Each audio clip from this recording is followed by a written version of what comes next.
noite! Sejam todos novamente muito bem-vindos, muito bem-vindas para a nossa segunda live da primeira quinzena de internacionalização digital. Um agradecimento especial aos nossos patrocinadores e apoiadores nessa jornada. eBay, o nosso patrocinador master, que além de fazer possível a realização dessa primeira quinzena de internacionalização digital, também vai nos proporcionar uma live super especial no dia 28 de outubro sobre como empreendedores individuais podem vender internacionalmente com soluções rápidas e de baixo custo pelo eBay. Você não pode perder essa oportunidade. Agradecemos também aos nossos patrocinadores Gold, Vtex, Balk, Bex Banco e Ebury, e claro, ao Facebook por nos acompanhar como nosso parceiro de divulgação e o apoio da ABCom.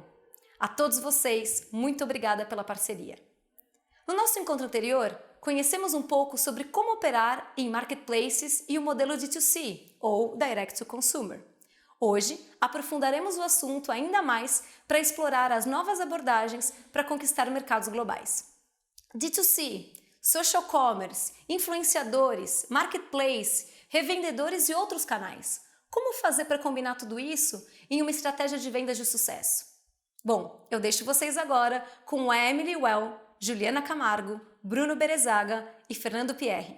Um ótimo evento e fiquem à vontade para fazer perguntas durante a transmissão através do nosso chat, que serão respondidos no nosso Happy Commerce no dia 28, às 20 horas.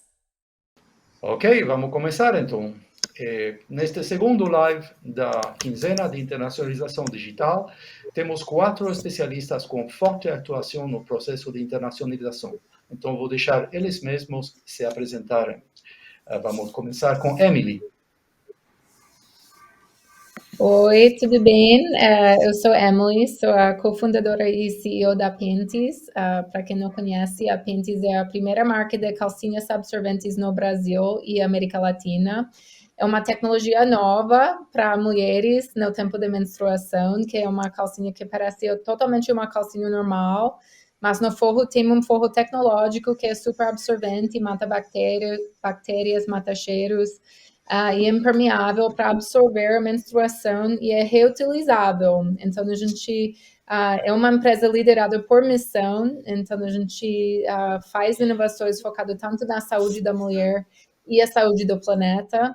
E quando a gente vê o mercado no Brasil, 4 bilhões de absorventes são descartados todo ano, então é uma oportunidade muito grande para trazer uma solução bem mais sustentável do que absorventes descartáveis, e uma necessidade, no final das contas, global, né, de mulheres em toda parte do mundo. Então, nós estamos numa fase agora de internacionalização, tanto da marca, tanto do produto em outros mercados. A gente agora vende na Galeries Lafayette, na França, em Selfridges, em Londres, a Zalando, que é a maior marketplace para moda na Europa.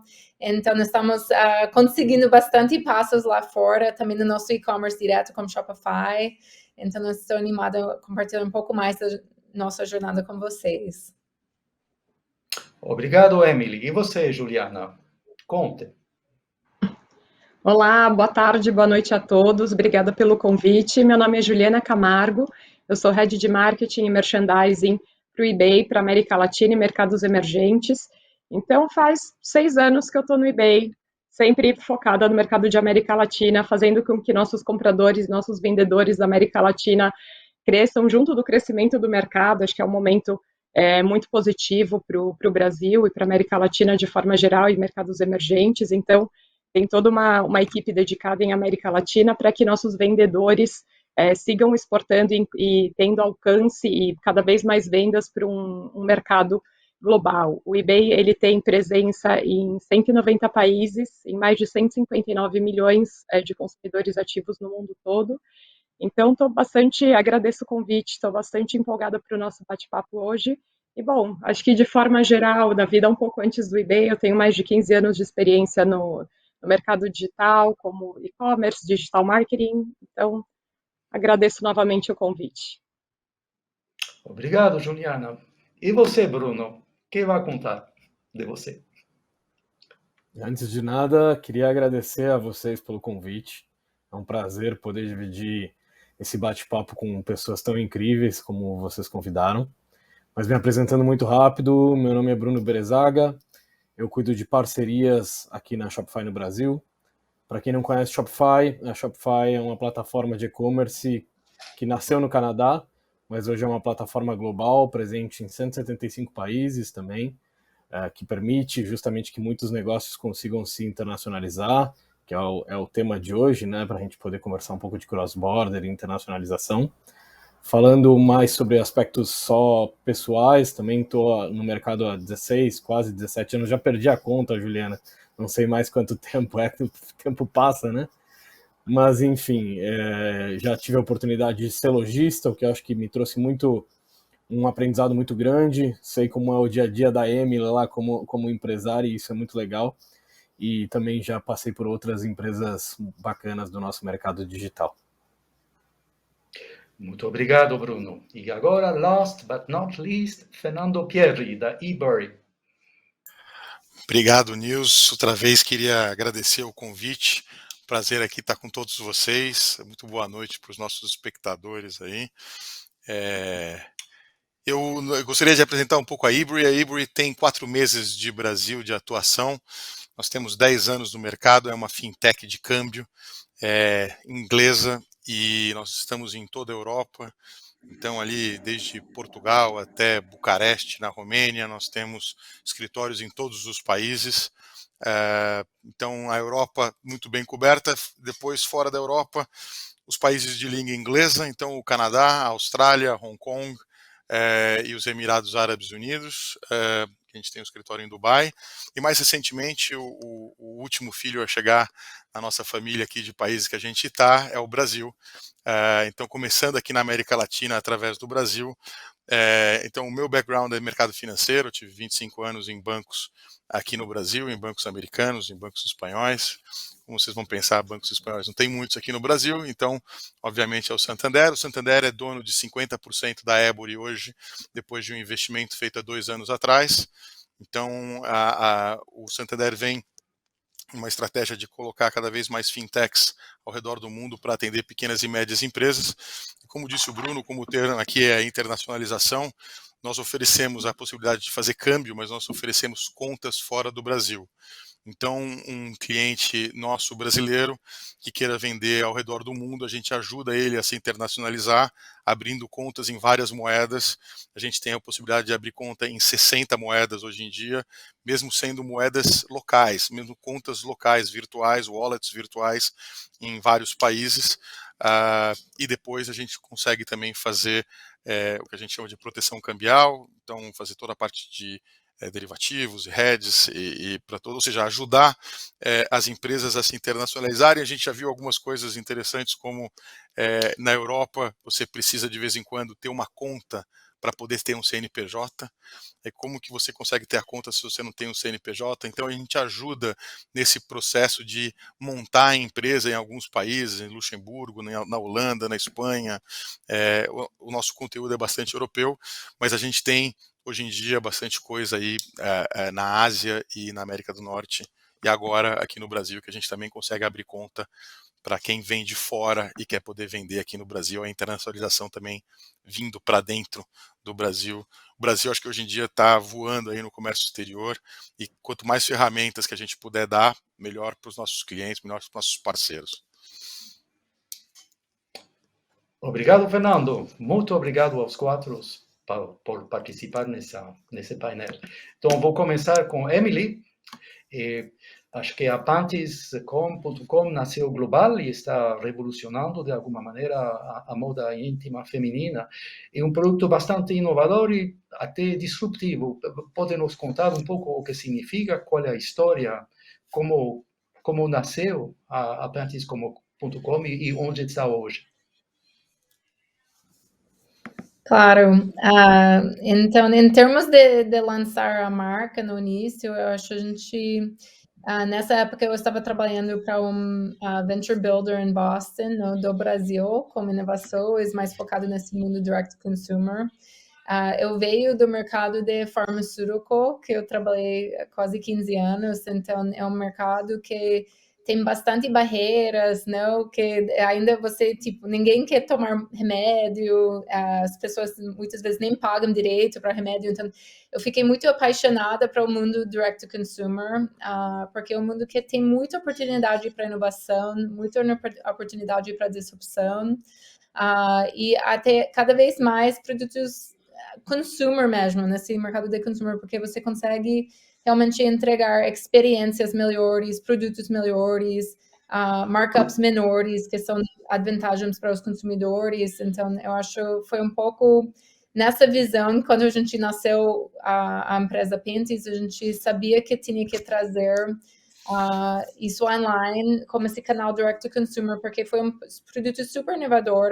Também nessa época de lançar, não tinha, eu acho, o mercado de retail não estava preparado para esse produto, agora porque a gente vende, por exemplo, como Raia Dragazil em todo o país, mas, tipo, nascendo como um produto tão inovador assim, os retailers nem estavam aí, não? Nem estavam preparados para receber um produto assim.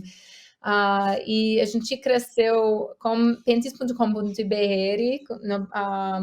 4 anos atrás e vendeu todo o estoque que a gente achou que foi 3 meses de estoque, vendeu em 3 semanas. Então, realmente subestimou bastante a apetite para esse produto no mercado. A gente trabalhou com vários meses de back order, de pré-venda, para a gente conseguir aumentar bastante a produção. E a gente entende que é um produto de mudança de comportamento do consumidor. Então, o behavior change, não é um produto que um dia para outro todo o mercado já vai comprar, porque eu acho muitas mulheres usam o produto de menstruação, né, que tem bastante preconceito, às vezes, de provar um produto novo, de ter uma nova experiência, mas por nossas pesquisas, pessoas que faz essa coragem de provar um produto novo como a Penties, 80% só usa a Penties para menstruação. Então, realmente é um produto que está disruptando bastante o mercado. E entendendo essa mudança do comportamento do consumidor, é um movimento só no Brasil, mas global. Então, eu acho que a maior diferença é que quando a gente vê as marcas fora do Brasil, a maioria das mulheres estava usando mais como um backup ou um conjunto com outros produtos para menstruação, e foi um produto um pouco mais impermeável para evitar vazamentos. Nosso produto é a única tecnologia clinicamente aprovada no mundo, então a gente entrou realmente em estudos clínicos como produto em parceria com Johnson & Johnson, e também a gente é a única marca que é certificada Sistema B, todos os nossos produtos são carbono neutro, então a gente realmente, ao lado de propósito, não existe outra marca que tem tanto o propósito forte de saúde, tanto o propósito de sustentabilidade. E a gente já estava recebendo muitos interesses de fora do Brasil, na Europa, na Ásia, nos Estados Unidos, na Canadá, de tanto consumidores, mas tanto retailers, que estava super interessado no produto tecnologia. Eu acho uma vantagem grande, todos os nossos produtos estão feitos, fabricados no Brasil, e o Brasil é um país que tem uma fabricação forte de lingerie, e tem poucos mercados globalmente que tem toda a cadeia da produção. Então, por isso, a gente, durante a pandemia, decidiu lançar Penties.com, nossa site global, que a gente faz toda a parte de entrega do Brasil, que também é um modelo um pouco diferente, não? Eu acho 5, 10 anos atrás, o modelo foi muito mais, tem que montar CD local em cada região, tem que trabalhar como um third party logistics center, mas cada vez mais, eu acho, está abrindo muito mais oportunidade de fazer internacionalização de um lugar só. Eu acho, ao lado de impostos, a gente fez bastante estudos também para entender, porque fazendo exportação no Brasil, a gente tem umas vantagens fiscais. E quando a gente faz, por exemplo, nos Estados Unidos, né, tem imposto para receber produtos lá. E dependendo do país na Europa, o imposto é um pouco diferente para cada país, mas a operação é saudável ao lado financeiro, né? Então, foi mais um pouco nesse sentido. A gente fez esse investimento do lado da gente, mesmo como marca, de começar esses passos de internacionalização. E a gente faz toda a operação do Brasil mesmo, por enquanto. Aham. Conta um pouco de marketplace e de marketing. Você falou da Zalando, pode elaborar um pouco sobre o tipo de marketing digital, suponho, que você faz no exterior? Claro. Então, eu acho que quem trabalha com e-commerce entende muito bem que o business model da gente é adquirir clientes, não? Então, para fazer essa aquisição digital, a gente tem que investir muito em mídia pago. No Brasil, a gente tem um crescimento muito forte com canais mais orgânicos, até trânsito direto para nosso site, mas quando você começa de zero lá fora, tem que começar muito forte, com bastante investimento no Google, no Facebook, Instagram, e cada canal tem objetivos diferentes, não? Então, por exemplo, quando a gente lançou no Brasil, não tinha busca para calcinha absorvente no Brasil. Então, a busca foi zero. Então, a gente criou de zero esse mercado no Brasil. Agora a gente tem a primeira posição para a maioria das palavras de busca, então isso foi uma super vantagem e por isso também a gente vê lá fora a importância de chegar, às vezes nem primeiro, mas chegar mais forte, não? E conseguir realmente tomar o mercado com isso, porque Google já mostra pessoas que estão buscando para algo relacionado com o seu produto. Facebook e Instagram eu vejo muito mais como canais de brand building. Então, e dá para usar criativos muito mais ricos. Eu acho que o Pinterest também tem uma identidade muito forte, muito feminino. A gente foi uma das primeiras marcas para usar mulheres de todos os formatos de corpo, de todas as cores de peles, trazer bastante diversidade na comunicação. E isso é uma coisa que as pessoas reconhecem forte na comunicação da gente e destaque bastante nessas redes sociais. E quando a gente pensa em marketplace, eu acho isso uma coisa que estamos aprendendo aos poucos, mas você tem que investir bastante nos marketplaces também para ter sucesso dentro do marketplace. Então, não é só suficiente fazer esse brand building, fazer esse investimento em busca, mas também tem que investir na plataforma para a sua marca aparecer, porque muitas vezes as pessoas nem conhecem sua marca, nem sabem que vocês existem, nem sabem que vocês estão vendendo dentro desse lugar. Então, na Zalando, por exemplo, a gente tem uma grande vantagem, que a gente foi a primeira marca de calcinhas absorventes dentro da plataforma. Então, já existem marcas até alemãs que estão locais, estão na Europa, mas eles selecionaram a Pinterest mais porque a gente tem maior portfólio de produtos das outras marcas e também um branding e comunicação muito forte e mais de moda, não? Mais uma coisa que traz desejo na canal digital, que eu acho já um pouco um desafio, não? Mas eu acho o visual e a comunicação do branding ajuda muito nesse sentido também. Emily, você como marca criada no Brasil, eu quando eu penso em cross-border, que é algo muito recente, especialmente para o mercado brasileiro, né? Se a gente pensar em outros mercados globais, como o europeu, ou o próprio latino-americano, que por si só, em alguns mercados específicos, ele não se sustenta sozinho, como o mercado uruguaio, que precisa já estar acostumado a vender para fora, né? As empresas internacionalizarem e tal. Qual foi para você o maior desafio de conseguir conquistar esses novos mercados específicos que você tem atuado? Porque eu imagino, o que eu sinto de fora, de alguém que está do lado de cá, como fornecedor de serviços, como Shopify, é que tecnologia já existe, já é possível. Onde está a grande dor? Qual é o teu maior desafio para fazer essa internacionalização? Via cross-border, né? Não, claro. Eu acho o nosso maior desafio é um pouco mesmo no Brasil, né? Eu acho um pouco trazer essa mudança do comportamento do consumidor mesmo. Então, fazer qualquer mercado novo precisa muito investimento em educação do mercado. Então, para a gente fazer isso, muitas vezes não é tipo só um sapato bonita, todo mundo já usa sapato, já sabe como que use e vamos e compra. Nosso produto precisa muito mais explicação, Educação, como que né? você usa, como você lava, exatamente. Então, eu acho que isso foi a maior barreira para a gente. A maior barreira não foi tanto a parte de tecnologia, mas foi também entender como fazer esse conteúdo para ainda fazer uma operação saudável lá fora, porque CPM é muito maior, por exemplo, todo o custo de mídia é muito maior. Claro que nosso ticket médio é muito maior lá fora do que no Brasil, é quase triplo do que no Brasil, então já dá para entender que isso nos ajuda bastante também com a Order Economics, não? Mas eu acho foi isso, porque investimento tem muito risco e pode ser uma coisa que traz resultado ou pode ser uma coisa que a gente coloca um investimento e não volta quase nada.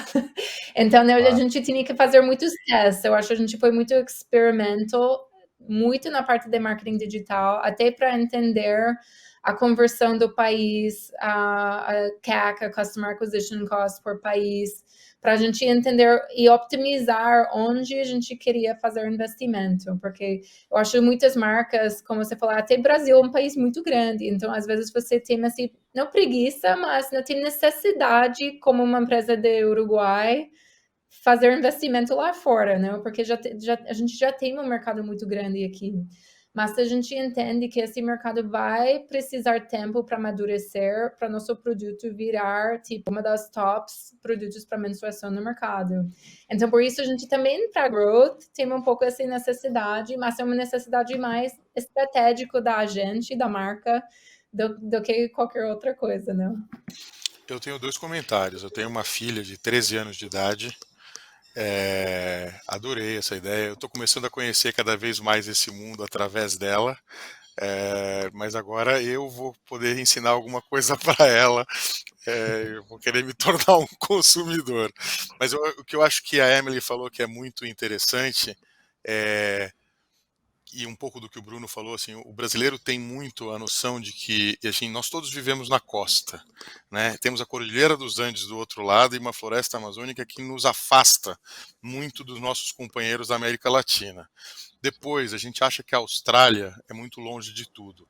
O Brasil são 10 horas de Nova York, 11 horas de Londres, 11 horas de Madrid, 14 horas de Dubai, 10 horas de Johannesburg, 30 horas da China. Ou seja, nós temos essa coisa meio insular de viver nesse país gigante e achar que o comércio pode se dar somente aqui dentro e a gente vai aproveitar todas as oportunidades. Então, eu acho super legal a Emily estar aqui mostrando que é possível você se internacionalizar, né? Que você aqui do Brasil e escolher o Brasil como um ponto de produção, de investimento e tudo mais para você exportar ao redor do mundo, né?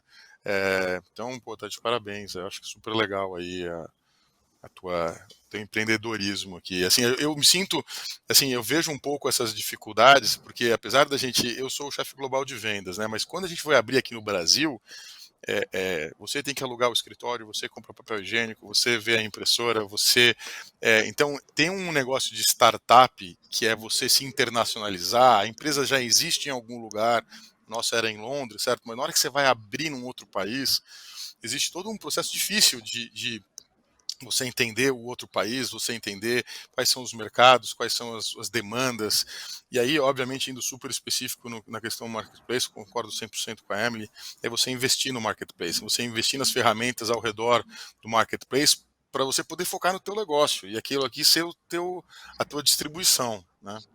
Então, puxa, fico super contente de você ter escolhido aqui o Brasil. Juliana, bom, eu como mulher aqui no grupo também preciso manifestar meu ponto de vista. Já fui impactada não só do ponto de vista de negócio, que é super interessante, assim também como público target. Já fui impactada por anúncios, achei muito interessante. Acho que é importante comentar que todo novo produto ou prestação de serviço que, de certa forma, é disruptivo, como a Emily estava comentando, não é um produto que não existia demanda, mesmo no Google que tinham suas dificuldades. Como no começo, às vezes, você encontra esses desafios de ser disruptivo, mas hoje, até fazendo um paralelo com o eBay em universos completamente diferentes, hoje, o eBay sendo uma empresa de 25 anos no mercado de marketplace, há 25 anos atrás, quando começou ali vendendo uma laser point que estava quebrada e um dia ali teve demanda, acho que isso mostra como serviços e produtos disruptivos em uma questão de tempo e de maturidade do mercado. E também acho que é sempre muito importante os reviews de quem usa, né, manter a recorrência de uso, o boca a boca, que também é muito famoso e muito poderoso, principalmente nos mundos de hoje de redes sociais, como você comentou, eu acho encantador. Então, feliz em participar dessa conversa, não só como público-alvo, mas também do ponto de vista de business e conhecendo agora também um pouco mais. Tudo bem. É a sua vez, Bruno.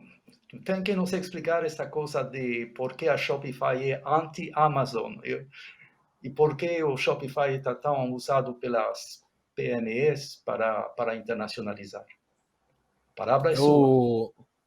Obrigado. Nils, na verdade, esse rótulo de anti-Amazon, na verdade, eu acredito que vem muito do mercado investidor, muito mais do que da própria Shopify. A gente não se posiciona assim, até porque isso seria absolutamente contraproducente para os nossos lojistas, que têm que estar em vários canais vendendo, né?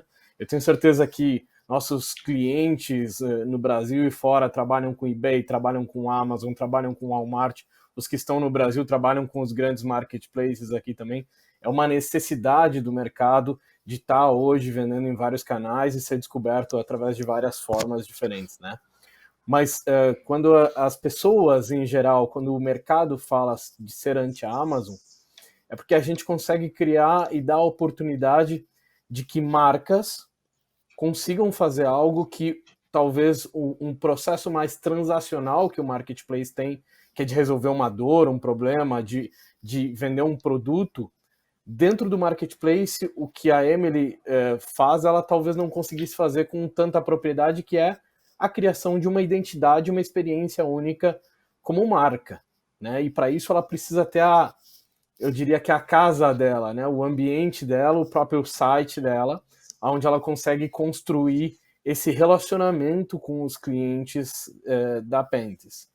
E aí eu acredito que o mercado global vê a Shopify como o grande player que pode brigar com a Amazon, e por isso talvez tenha um valor de mercado importante em termos de valor de ações e tudo mais, justamente porque a gente facilita. Ela nasceu para atender o micro e pequeno empreendedor. Hoje nós temos com o Shopify Plus clientes como a Pentes, mas que provavelmente, me corrija se eu estiver errado, tá, Emily? Provavelmente não nasceu com o Shopify Plus, nasceu com os nossos planos mais básicos de Shopify.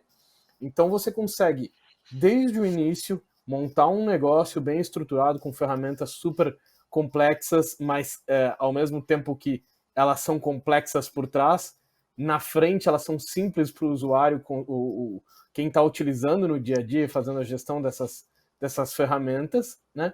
E ela consegue escalar com você, ou seja, te ajudar a crescer, sem perder esse DNA, Nils, de ser simples. Então ela tenta fazer com que tudo que o usuário faça seja da maneira mais simples possível. Acho que essa é a beleza que faz com que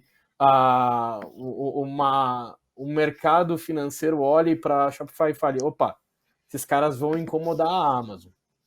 E até uma curiosidade, gente, esses dias, isso são milestones interessantes para se falar, né? A Shopify pela primeira vez passou em número de sessões, o total de lojistas Shopify versus sessões Amazon. Então, algo realmente, o volume que o e-commerce tradicional, fora dos marketplaces, tem tomado no mundo é muito grande. Eu acho que essa construção de marca é fundamental e complementar a estratégia de quem quer trabalhar com marketplace. Tá? Então, nada de contra, não. A gente é super a favor e eu acho que cada qual tem o seu momento e o seu porquê. Algum comentário da Juliana, por exemplo?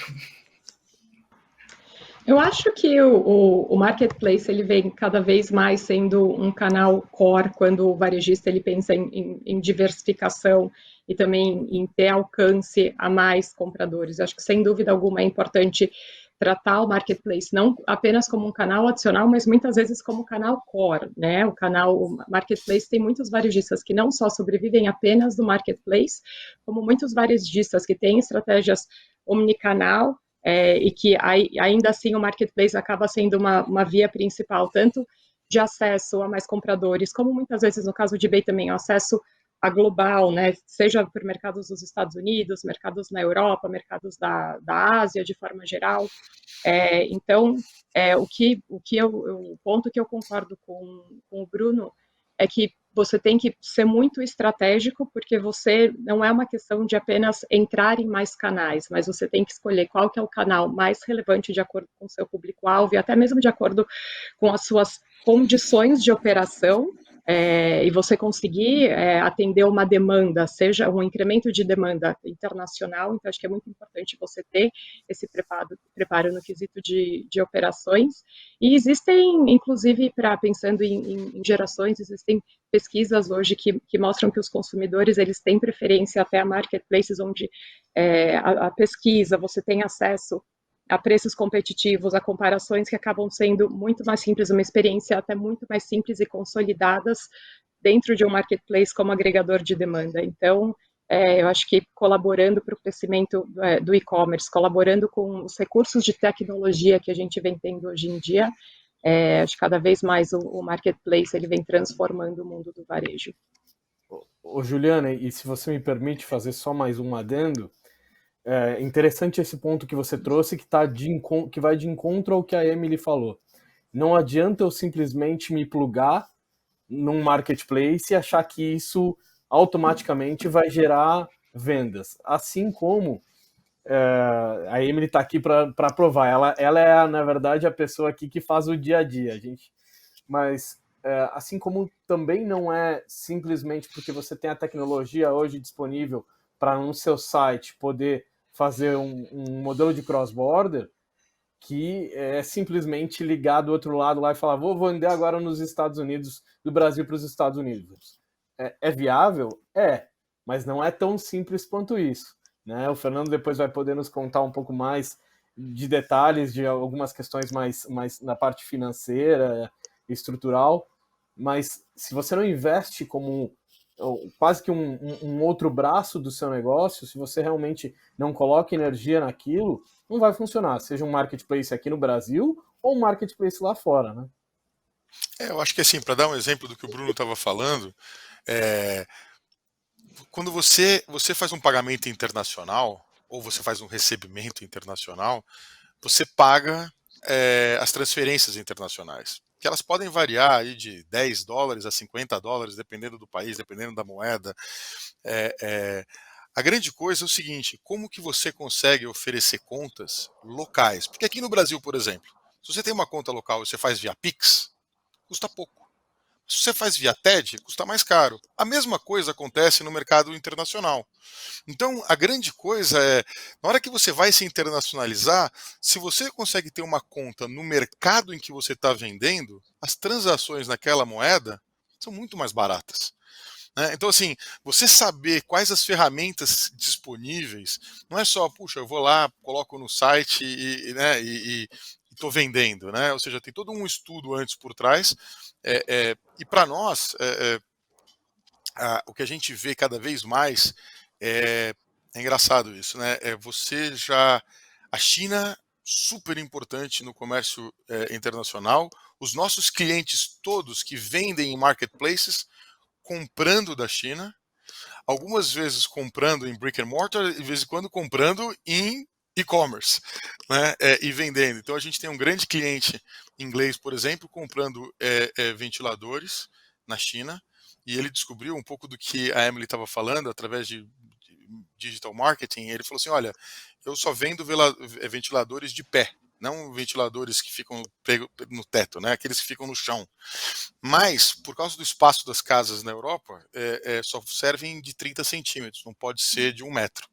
Então o cara achou um nicho de mercado super específico, achou os suppliers através de e-commerce na China, ele importa e vendia só na Inglaterra. O movimento conosco foi, puxa, eu quero vender na Alemanha, eu quero vender na Suécia, eu quero vender na Suíça, eu quero vender. E ele foi conectando em marketplaces e em um único lugar ele consegue olhar todos os saldos dele de conta e fazer os pagamentos direto em yuan chinês, né?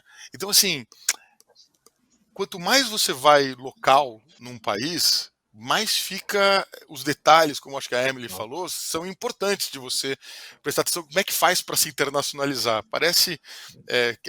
Mas a primeira coisa que é importante é o seguinte: precisa ter vontade, né? Precisa ter ambição.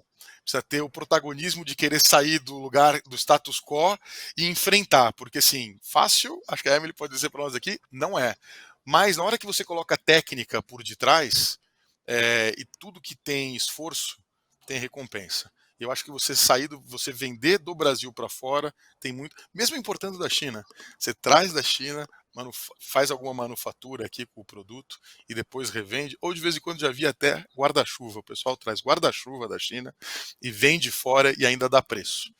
Ou seja, a beleza do comércio internacional é a democratização da tecnologia, a democratização dos serviços financeiros. As nossas empresas, que são nossos clientes, são todas SMEs.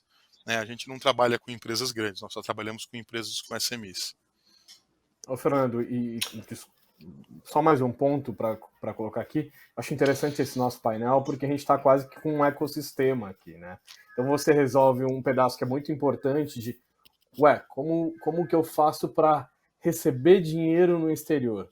A gente aqui tem uma super representante de um dos grandes marketplaces globais que a gente tem. E do lado de Shopify, eu acho que existem tantas outras dores e problemas para um processo de internacionalização, especialmente em e-commerce, que as pessoas não se dão conta. E hoje, por sorte, a gente tem plataformas como Shopify, como Vtex, como Magento, que permitem com que tecnologicamente eu consiga fazer multilíngua, multimoeda, que tenha integrações possíveis com os principais meios de pagamento locais, com as principais empresas de shipping globais, né? Então, todo esse aparato integrado dentro de uma grande plataforma é fundamental para esse cara fazer uma internacionalização do negócio dele, senão ele também não conseguiria. Bom, hoje eu vejo que no Brasil isso tudo está disponível, então, gente, experimentem, conheçam mais. No caso da Shopify, a gente está lançando, News, até te comentei, né? Está lançando uma coisa nova, viu, Emily? Você como cliente, que vai se chamar Shopify Markets, tá? Que é um grande facilitador, ainda não tenho super detalhes, porque está em versão beta, mas vai ser um grande facilitador para que o micro e pequeno empresário já consiga trabalhar fazendo cross-border. Coisa que hoje a gente vê que a maioria das pessoas que fazem são grandes empresas, porque traz um complicador natural em cima do modelo de negócio. O que a gente está tentando fazer é democratizar a internacionalização e o cross-border para todo mundo. É um super desafio, mas existe um super mercado também a ser explorado lá fora, né? Juliana, o que a eBay faz melhor é simplificar, está tudo na plataforma. Tem sistemas ou soluções ou ferramentas que permitem fazer isso rapidamente? Pode nos explicar? Sem dúvida, acho que a gente tocou num ponto anterior, quanto o lojista, o varejista, ele está preparado, escolher ali de forma estratégica em quais canais estar, e mesmo dentro do mundo de marketplace, não porque existe uma concorrência dentro do mundo de marketplace, mas em qual marketplace em específico está o seu público-alvo, seja em função de mercado, seja em função qual que é o seu core em termos de categoria, você tem alguma categoria que às vezes um marketplace é um pouco mais especializado que outros, então eu acho que de forma geral, por um lado, o varejista ele precisa se preparar e precisa fazer o papel de casa, onde eu quero estar, onde eu posso atender, onde faz sentido para o meu negócio. Na outra ponta, o marketplace, e falando especificamente do eBay, ele faz de tudo em termos de ferramentas e soluções para que o trabalho do varejista seja realmente mínimo.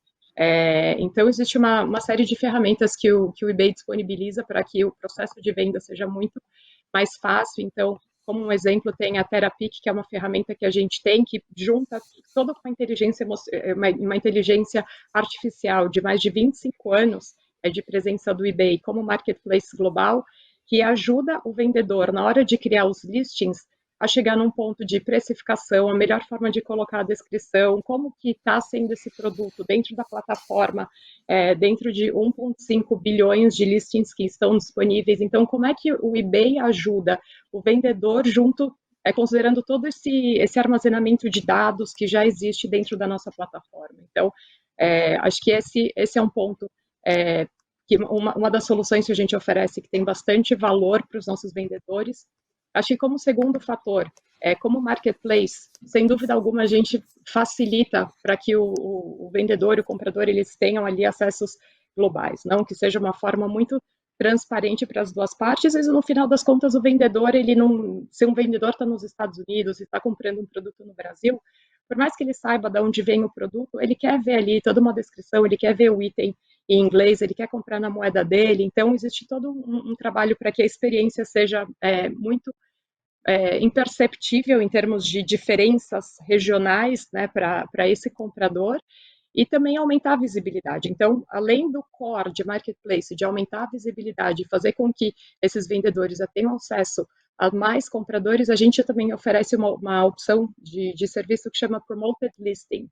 Então, também com base em inteligência artificial, qual que é a relevância de determinados produtos para consumidores específicos, para que esse ponto, um listing específico tenha maiores chances de conversão, o que também favorece nas duas pontas.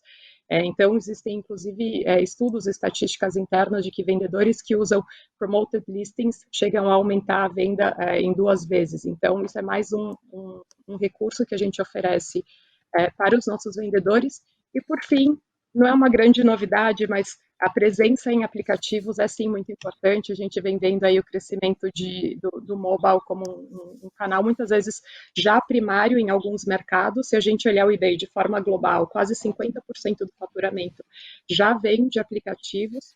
Então, ter essa presença em aplicativos e uma experiência muito fácil, seja para o comprador como também para o vendedor, eu acho que é um ponto chave de recursos que a gente oferece. Então, o eBay está disponível em todas as plataformas e só em 2020 teve um download de mais de 50 milhões. Então, de novo, mesmo independente desses 3 exemplos que eu acabei dando, o marketplace tem a função de realmente simplificar, não? De democratizar, como o Fernando falou muito bem, de colocar o vendedor em contato com um comprador independente de qualquer parte do mundo que ele esteja, mas existem também recursos bem específicos que o vendedor, entendendo ali a usabilidade da plataforma, consegue aproveitar ainda mais o que o eBay e marketplaces têm a oferecer.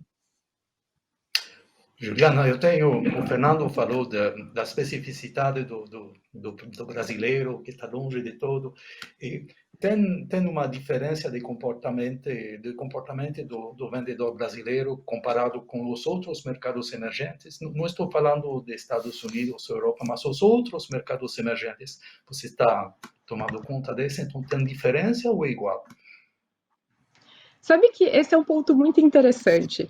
E eu até posso falar um pouco como representando mercados emergentes, Brasil, América Latina, estando na Califórnia e vendo também as coisas acontecerem para o mercado dos Estados Unidos e também da forma global, né? Porque por mais que o headquarter esteja aqui na Califórnia, acaba atendendo a todos os mercados que o eBay atende mundialmente. Existem muitas similaridades e se eu for destacar aqui alguma das similaridades no final do dia, independente de onde o vendedor está, ele quer ter uma experiência ali de tanto no acesso, de como fazer o listing, uma experiência de compra, uma experiência de venda que seja simples. Ponto. Eu acho que isso, independente de onde o comprador ou o vendedor, independente de onde ele esteja, todos querem a mesma coisa, né? Uma experiência simples de venda e de compra. E no final do dia a gente está falando de transações, né, comerciais de produtos, então querem ter acesso ao que o comprador está querendo, o que ele está buscando, ele quer encontrar o que ele quer, seja numa questão de shippabilidade, como também numa questão de disponibilidade. Eu quero que seja disponível, eu quero que também chegue no meu lugar. E acho que isso daí é uma demanda incomum, é uma demanda que tanto os compradores como vendedores, independente de qualquer parte do mundo, têm em comum. Então, eles querem a mesma coisa. Se a gente falar um pouco de pontos diferentes que acho que eu posso destacar, e aí tendo o vendedor brasileiro em consideração, é que existem mercados onde a economia está em estágios diferentes. Não tem economias que estão no momento mais forte, existem mercados onde a penetração e maturidade do e-commerce estão em estágios diferentes. Então, acho que isso, se a gente pensar do ponto de vista do Brasil, independente do momento econômico que o Brasil esteja, quando você vai para uma internacionalização, você fica bem menos suscetível à volatilidade econômica que acontece em todos os países individualmente, não? Então, se eu for destacar as diferenças entre mercados, eu diria que é o momento econômico, o estágio de penetração do e-commerce e também maturidade, que acaba contribuindo para esse mercado internacional e até consolidando com um ponto que é bastante interessante.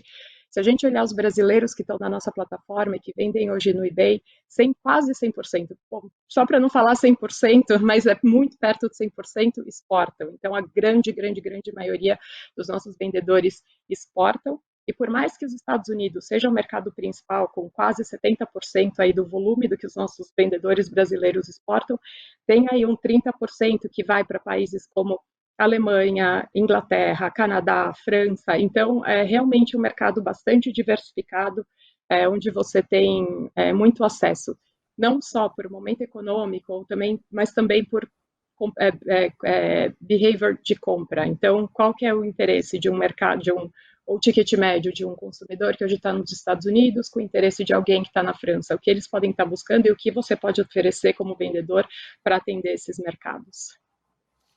Acho muito legal, Obrigado, Juliana. Por favor, Bruno, vai. Por favor. Não, pode começar, Fernando, por favor. Obrigado. Não, o que a Juliana falou, olha, eu me espantei, porque eu comecei a ver aqui no Brasil qual era o ticket médio do nosso cliente, quanto que eles compravam, quantas vezes compravam na China, quantas vezes vendiam, qual a periodicidade e tudo mais. E aí comecei a entrar aqui nos nossos dashboards e ver na Romênia é o mesmo tipo de cliente. Aí você vai na França, é o mesmo tipo de cliente, as mesmas necessidades, as mesmas demandas. É realmente o que a Juliana falou, assim, eu vi na prática, ao redor do mundo, o pequeno e médio, as necessidades são muito similares. É engraçado até o tamanho do negócio, qual é o turnover anual, né, o faturamento anual, o crescimento é exponencial em todos os mercados. São crescimentos super significativos e que começam com uma fatia de 10%, 5, 10% do faturamento da empresa e que rapidamente chega a 50% do faturamento da empresa. Em 2, 3 anos, a gente viu vários clientes. Assim, é engraçado como tem um padrão e eu voltando ao ponto, né, acho que a internet, né, o 95, não sei exatamente a data, porque não tem uma data exata, né, 95 mais ou menos, aí eu lembro. A partir daquele momento, tudo ganhou uma democratização, né? As pessoas também estão lá nas mídias sociais, também ganharam a sua voz, né? Ou seja, é uma democratização de tudo. E eu acho que os pequenos é que ganharam com isso. Porque no passado, se você for pensar, e aí vai a diferença do Brasil para os outros países. No Brasil, você ter conta no exterior, parecia que isso era bandido, que era crime você ter conta no exterior. Né? Porque a legislação cambial brasileira nunca foi muito simples em relação a esse negócio. E assim, há muitos e muitos anos, eu diria que há 30 anos, é possível legalmente você ter conta no exterior, só você sendo um exportador é fácil de você ter conta. Mas ainda existe o estigma de quem tem conta fora está fazendo alguma coisa ilícita. Né? E aí o que acontece? Só tinha contas para quem? Para quem era grandes fortunas e virava um cliente dos grandes bancos internacionais, de private banking, etc. E ao mesmo tempo só para as grandes empresas exportadoras que tinham facilidade de ter conta no exterior.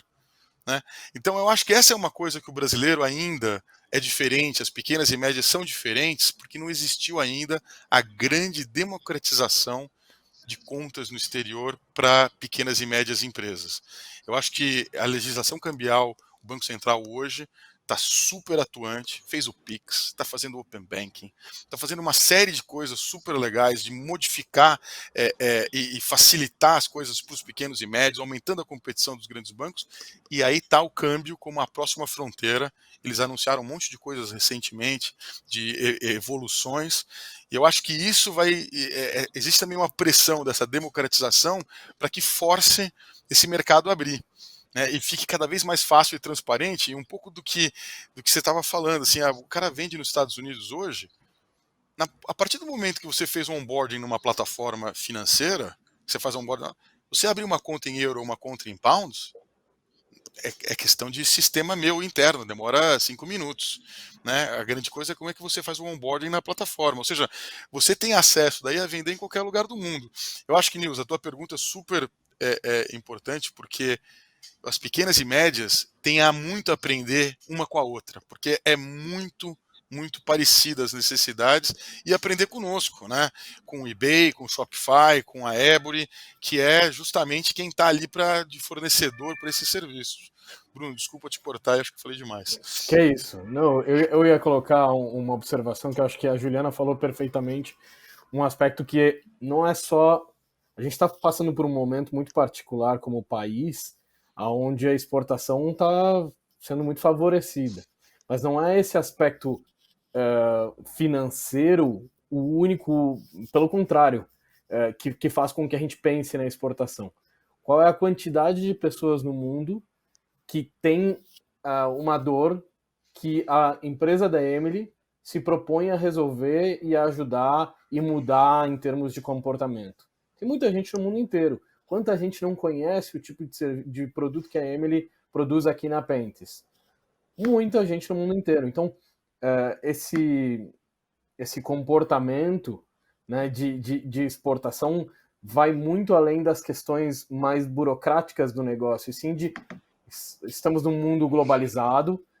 Ainda acho, Fernando, se você me permite, que o micro e pequeno ele ainda não está sendo tão favorecido por isso, ainda, mas a gente está em caminho de que isso seja viável para todo mundo. Acho que é um caminho bom que a internet democratiza aos poucos, mas eu vejo com ótimos olhos essa globalização real, que o cross-border, que é uma forma de internacionalizar sem necessariamente despender de muito dinheiro, de muito investimento, de colocar lá fora como se era necessário antigamente, num país onde você não tem marca, ainda colocar uma loja própria. Não, você faz experimentações, você entra com um canal online, você entra através de um marketplace. Eu acho fenomenal, porque tem gente precisando de Pentes e tantas outras marcas que a gente tem aqui no Brasil, né? Eu concordo. Eu só vou fazer um comentário aqui como marca, né, como empresária. Eu gostei bastante que vocês falaram bastante sobre democratizar, né? Eu acho o mundo precisa muito de inovações, precisa de novas marcas, novas criações, e tanto para Shopify com lojas próprias, ou direct to consumer, tanto com a eBay, com marketplaces, traz muito oportunidade para democratizar vários mercados grandes. Eu falaria que a gente está disruptando um mercado que tem poucos players globais. Feminine Care, tipo Kimberly Clark, Johnson & Johnson, não tem Procter & Gamble, não tem poucos players muito grandes, e a gente vai fazer parte dessa disrupção, e estamos fazendo, e quando a gente vê essa história de digital, né, o que eu acho que traz esse poder, faz sentido que no início marketplaces era a primeira onda de crescimento, foi marketplace, porque compras digitais já também é uma mudança do comportamento do consumidor, é um behavior change também. Então, para comprar marcas que já conhecia online, foi no início até mais fácil comprar marcas que já conhecias, até como uma loja que já tem confiança. E agora a gente está vindo assim nova onda meio com Shopify, com marcas criadas online, novas marcas que nasceu nesse canal digital. Mas eu acho, até como marca que nasceu nesse canal mais digital direct to consumer, a gente também precisa de marketplace. Então, é muito interessante como que eles estão bem complementares em vários sentidos. E eu acho, Fernando, umas coisas que você falou, mas eu concordo muito. Como empresário, eu não quero perder muito tempo, energia, dinheiro com burocracia, né? Então, eu acho isso uma coisa que você comentou, que até contadores, todo mundo fala, não, é muito caro ter conta lá fora, é muito impossível, você vai ter que pagar. Então, mas eles nem conhecem muitas vezes esses novos modelos, novos jeitos de fazer. Então, eu acho que também existe essa barreira de educação, não? Tanto nesse lado, não só no lado de, mas, tipo, tem muito, muito potencial com isso. Até nós temos, Emily, é bom que tenha falado, nós temos uma distribuição indireta dos nossos produtos, que é justamente através de contadores e advogados que prestam o serviço, porque eles não conhecem, então a gente faz a educação para eles, e eles trazem os clientes deles falando assim, não, peraí, isso aqui é fácil de fazer, ó, abre conta na Ebury aqui em Londres ou nos Estados Unidos, porque eles são o primeiro call. Eles são muitas vezes o primeiro call de uma pessoa que quer exportar puxa vida, como é que eu faço, quais são os impostos, como é que eu estabeleço. Então, assim, eles para nós com certeza são um grande canal de distribuição, não só aqui no Brasil, a gente começou isso na Inglaterra, nós temos bastante isso na Itália, os países em geral, os países latinos, são os países que mais procuram a gente para esse tipo de serviço e que a gente acaba indo e a gente tem as parcerias com esse tipo de accountants e lawyers, que a gente tem aí os advogados e os contabilistas, né, as pessoas de contabilidade são um grande canal de distribuição, com certeza. A educação. Gente, estamos muito perto de finalizar e eu gostaria que cada um de vocês, em algumas palavras, explique por que um empresário brasileiro de pequeno, mediano, um empreendedor, por que é melhor para ele internacionalizar? Por que o momento, por que faz sentido usar esses novos canais digitais, essas novas tecnologias, soluções? Qual é o porquê? Então, cada um de vocês, se tem alguns pontos sobre esse, para finalizar o painel, eu agradeceria. Vamos começar com, sei lá, com Emily. Muito legal. Eu acho, na minha visão, porque é muito simples, não? Se a gente é empresário, criando uma marca, inovando produtos, eu acho, para a gente chegar no máximo potencial da nossa empresa, a gente não pode estar com limitações, barreiras geográficas, não? Então, a gente tem que focar em pessoas mesmo, né? Como que a gente pode melhorar a vida das pessoas em qualquer lugar, como que a gente pode chegar até eles, e não existe um momento que é mais fácil fazer isso do que agora. Então, eu falaria isso muito, até estar no Brasil, num país que também é muito grande e tem muito potencial, mas a oportunidade é muito grande, é muito maior do que isso. Então, para a gente conseguir maximizar nosso potencial, vai lá. Posso te seguir, Emily? Eu realmente acredito, tá? A Juliana, pelo que eu entendi, mora fora do Brasil, e eu acho que não tem ninguém melhor do que a própria Emily para falar para a gente de por que é o momento. Mas eu vou fazer uma confissão para vocês. Eu tô na Shopify há 2 anos e vivi muito o mundo do e-commerce aqui no Brasil durante os últimos 16, né? E talvez a Juliana e o Fernando, que trabalham muito com o mercado de fora, e a Emily, por não ser brasileira, como vocês notaram, tenham tido isso antes do que eu. Mas eu comecei a entender como o Brasil, que é um mercado consumidor gigantesco, com mais de 200 milhões de pessoas, a cultura das empresas brasileiras sempre foi de nascer para vender dentro do Brasil. É diferente de, por exemplo, na Europa, onde obrigatoriamente, quase, o mercado local ele não se sustenta para você querer ser uma empresa grande, né? E quando eu comecei a entender a Shopify e o que ela trazia de novo, especificamente para o mercado de e-commerce, eu pude perceber como o Brasil ainda é pequeno perto das ambições das empresas no mundo global, do que a gente pode conquistar com relação a para quem e onde vender. Então, uma coisa interessante que eu comecei a notar, Nils, é que existe uma mudança ocorrendo que vocês vão perceber ao longo do tempo. Né? Me antecipo e de forma ousada vou falar isso para vocês, que o ecossistema do que a gente conhece como e-commerce no Brasil vai mudar. Por quê? Porque hoje, no Brasil, você tem uma loja e você, às vezes, precisa se munir de várias soluções ao redor da plataforma de e-commerce. Por exemplo, se você tem sua URL própria lá. E hoje, esses serviços que são prestados no Brasil, que estão plugados nas mais diversas plataformas, quando eu vou para um ecossistema global, como é o da Shopify,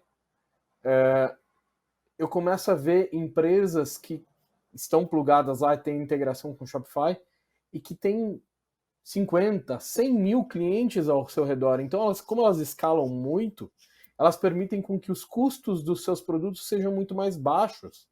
Então, o que eu acho é que a gente está vendo uma mudança muito importante agora a nível de e-commerce, pensando em quem quer globalizar, e como a Emily disse, hoje, perto de ontem, é o dia mais fácil para você fazer isso, e amanhã eu não tenho dúvida de que vai ficar ainda mais fácil para você conseguir, porque até os custos tendem a se reduzir para viabilizar isso. Obrigado. Temos exatamente 4 minutos para Juliana e Fernando darem a sua opinião. Juliana, primeiro você.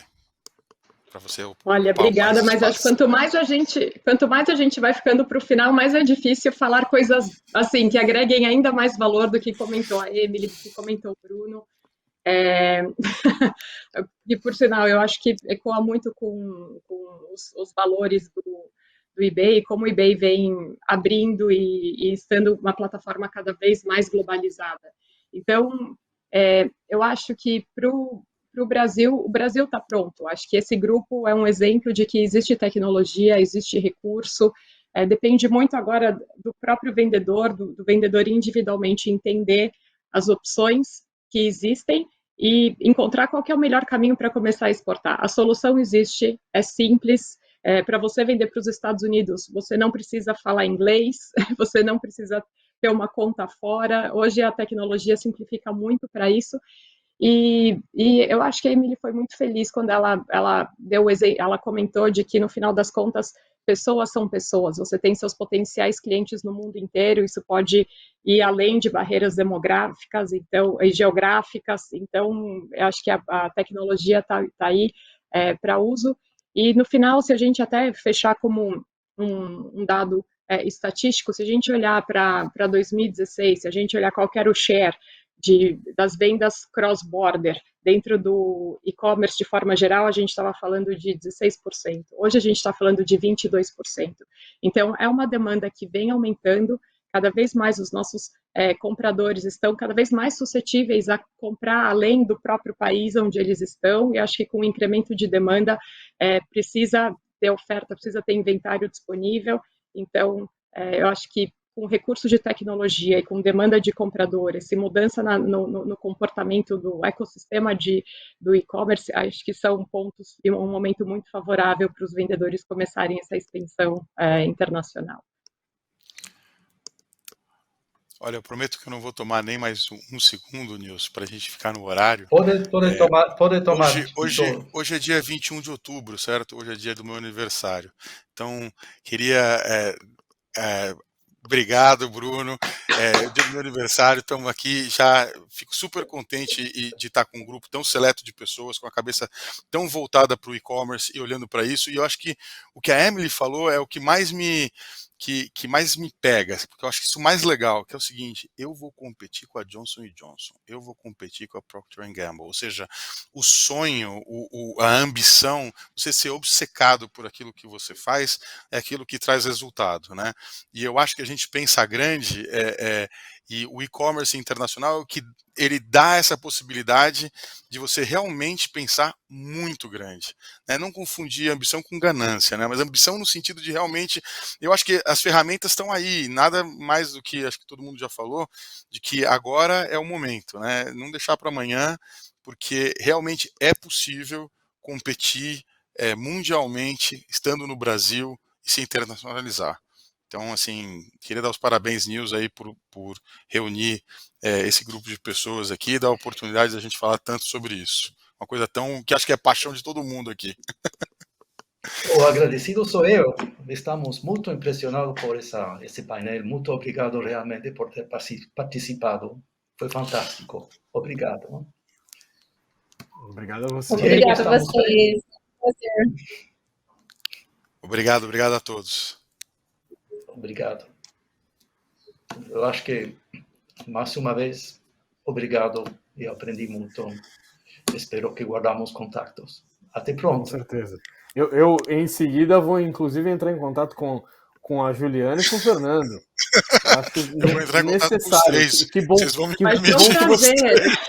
Que bom que você nos uniu, Nils. Saio desse encontro com 2 palavras: oportunidade e democratização. Oportunidade, é isso, gente. A hora é agora para que o empreendedor brasileiro possa expandir sua visão e aspirações e comece a pensar para além do mercado nacional. É como os panelistas comentaram. Internacionalizar seus negócios por meio de marketplaces e e-commerces é bem menos complicado e burocrático do que pode parecer. As soluções já existem e são simples. Nem sequer é necessário saber falar inglês ou até mesmo ter uma conta fora do país. É uma baita oportunidade para maximizar o alcance de potenciais consumidores, para que seus produtos e serviços rompam com barreiras geográficas. É pensar grande e ver que sim, é possível hoje, com as plataformas tecnológicas, competir até mesmo com grandes players, quando se tem uma proposta de valor consistente, importante e inovadora. Como disse o Bruno, existe uma mudança acontecendo no ecossistema de e-commerce, como nós conhecemos hoje, e que muito provavelmente vai mudar o paradigma do e-commerce no Brasil. A aposta dele é por um ecossistema global. Com todas essas ferramentas à mão, a democratização ao acesso a mercados globais é uma consequência natural e, vamos combinar, que muito bem-vinda, né? E aí? Você ficou com alguma dúvida? Manda pra gente sua pergunta, preenchendo o formulário disponível aqui no nosso chat, que vamos responder no nosso Happy Hour no dia 28, logo após a nossa última live.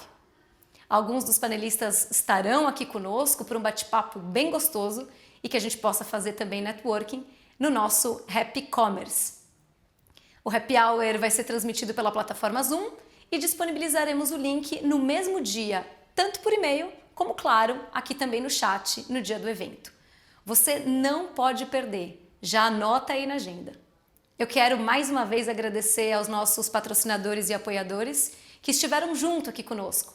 O eBay, nosso patrocinador master, aos nossos patrocinadores Gold, a Vtex, a Balk, Bex Banco, Ebury, o Facebook, nosso parceiro de divulgação, e o apoio da ABCom. Obrigada a todos vocês. Na segunda-feira, dia 25, teremos a oficina educacional oferecida pelo Bex Banco e pela Ebury, às 19 horas. Já no dia 26 de outubro, a gente tem um outro encontro, também às 19 horas, em que teremos a nossa terceira live, que vamos conversar sobre como podemos aproveitar rapidamente as mudanças do mercado para a internacionalização de negócios. Por isso, deixa aí anotado e ativo o lembrete no YouTube para que você seja notificado e não perca nadinha dessa live que, gente, promete ser incrível com um time de feras e internacionalização digital. Nos vemos na próxima oficina, na segunda-feira, às 19 horas. Até lá!